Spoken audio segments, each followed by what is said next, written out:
Good afternoon. First off, I wanted to tell everybody thank you that have liked or shared posts of mine, especially of my new song, Don't Come Again. I'm working hard on more songs. If one of my songs would do well, I never want to be a one-hit wonder, so I'm always trying to write new songs. I'm a fan of the group Sublime, and before Bradley Nowell died, the lead singer, I used to watch videos about him, and he actually died of heroin.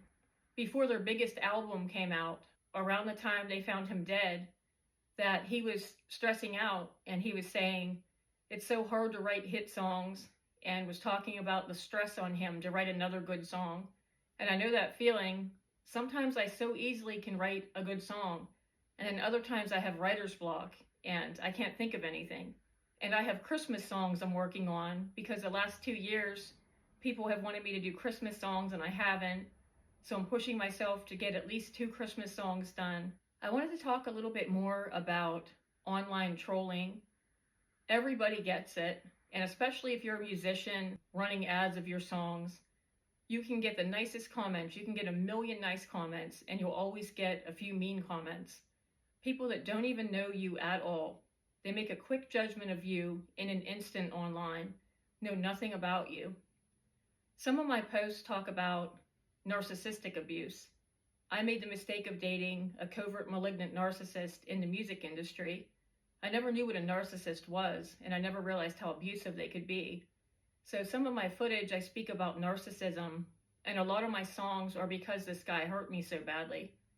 It's the way that I've healed myself, and that I hope that some of my music can help heal others. When I see men and women liking and sharing my songs, it really means a lot, because the emotion you hear in my songs is exactly how I feel.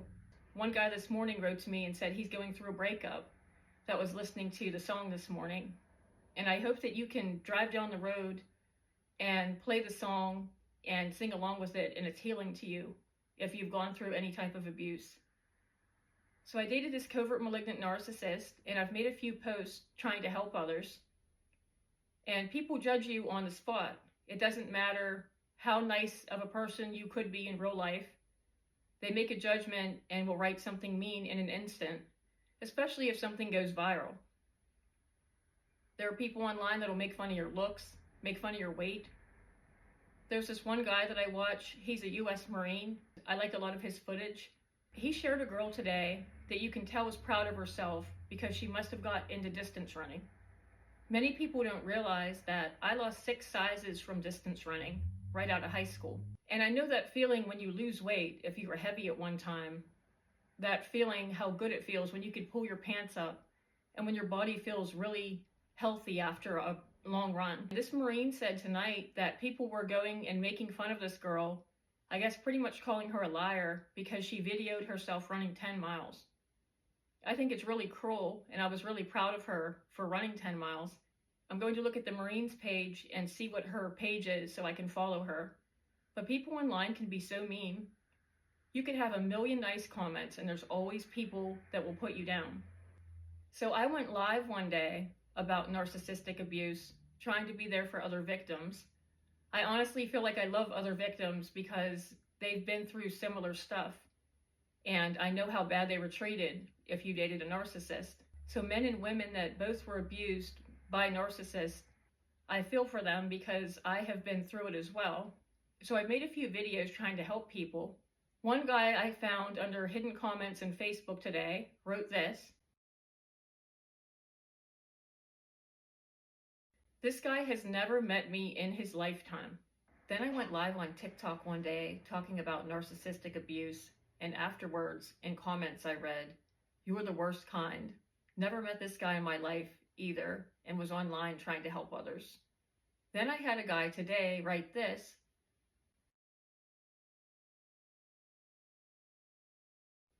He wrote Beyonce under my country song. I think Beyonce's a good entertainer. I won't bully anybody regardless of who they are, especially if they're an artist. And a guy wrote Beyonce today trying to put me down. So I went under his page and I saw a giant paragraph that he wrote, how hard it is to fight anxiety disorder, wanting sympathy from others. I have anxiety disorder. So I commented underneath his post today. You were quick to judge me, put my music down, but you're on here wanting sympathy for having anxiety disorder. Whenever somebody that has anxiety, you went and bullied them online today. You can't just look at somebody and judge them on the spot. Maybe I keep up on myself because I was a scapegoat child. I've always kept up on myself, but I also have body dysmorphic disorder, which is similar to what they think Michael Jackson had, where you keep getting surgeries and things to keep up on yourself. I have perfection anxiety. I actually have social phobia disorder, which is surprising with me being online doing videos. And anybody would know that somebody that dates narcissists are normally empathic and very loving people. We're people pleasers. We get taken advantage of. We're loving. So whenever they write, "You're the worst kind," "I couldn't afford to date you," I'm being judged on the spot.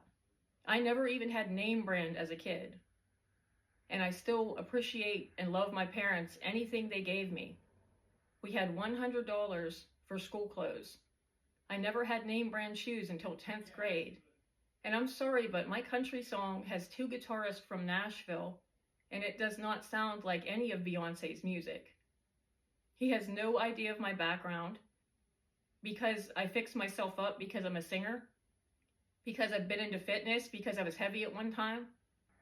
You can't just judge somebody because they keep up on themselves, that they're a gold digger or expensive date. I also have made clips in the past where I've shared women that are saying that men need to make $200,000 or more a year, how I say you should go for love and not money. I had to stop for a quick second. My dad needed my help. But pretty much my point is, you can't judge a book by its cover. You can't think just because somebody looks a certain way, whether the girl that's jogging and said she ran 10 miles when people were saying that she can't do it, I guess, or look at me and just think that I'm a gold digger or the worst kind to date. I've never been mean to anybody that I've ever dated. My spouse and I still text each other. There are not too many women that would have full custody of a child and not even want child support. And I'm sure a lot of guys out there know that that's pretty rare, that somebody would not ask for it. A lot of my songs I've written from bad situations I've gone through, from heartbreak. And I love whenever I get nice comments and people share my songs and people follow me. It really means a lot, especially if there are other abuse victims or people that have gone through bad breakups. I hope that my music is soothing to you, that it's there for you. One other thing I wanted to add to the end of this, I'm really easy to get along with, a very loving person that loves everyone. If I have ever blocked you from my pages, it's because I don't trust you. It's because you've proven to me that you're not a good person. You're either nosy. In a nutshell, I don't fucking like you. And that's very rare. There's some reason I don't trust you if you've been blocked from my pages. And I don't care if you were a former coworker of mine, but you've showed your true colors to me. If you can still view my stories, then I must think you're an okay person. There are bad people out there that I have blocked. For me to not like somebody, you have to be a pretty bad person with bad intentions. I hope you guys have a great night. See, Henry just ran up the stairs behind me.